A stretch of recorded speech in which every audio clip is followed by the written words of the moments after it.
Mr. Menon, first of all, thank you very much for joining us. It's great having you here with us today. I understand that you're here to promote Medan Sobha to Indian investors, and there are also a lot of other Dubai-based developers here to do the same thing.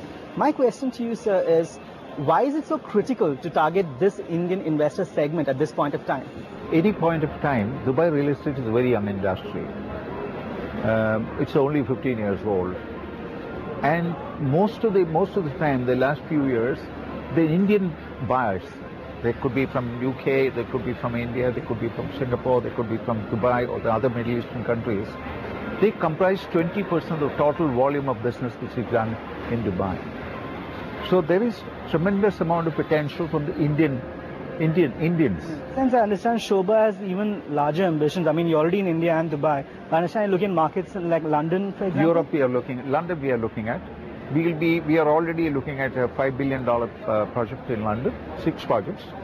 And we have a partner there, a British partner. And we expect to launch the first project by the first half of 2017. And what kind of projects will these be? It will be a residential project in central London. Luxury. Luxury.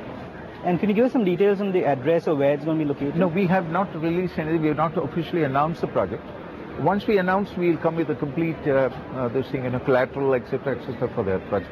It's a very interesting trend. Lodha is also there. India Bulls is there. You are there. Why London? I chose because it's very close to Dubai.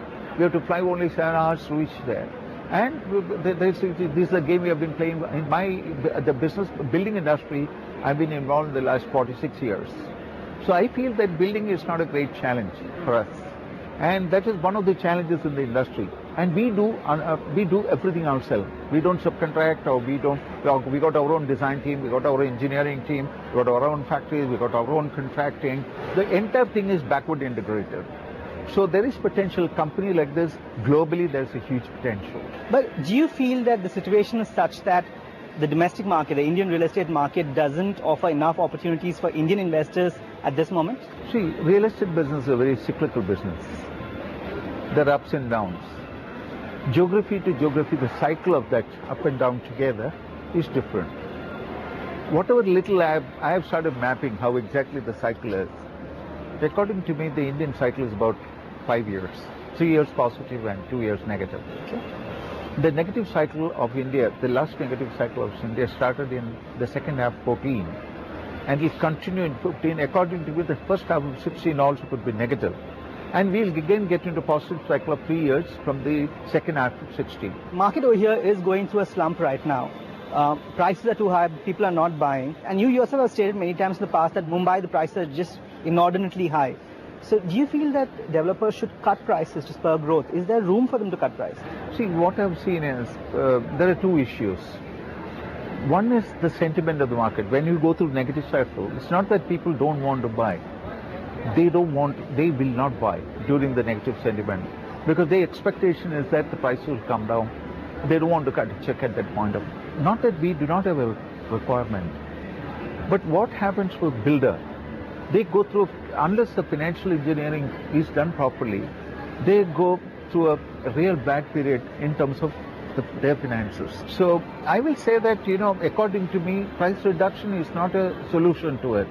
But if you have taken a price to a level which is not right, definitely this gives an opportunity to correct and stay at the right price. So if you look at the Bombay market, do you feel prices have reached a level where they can bring it back down a bit?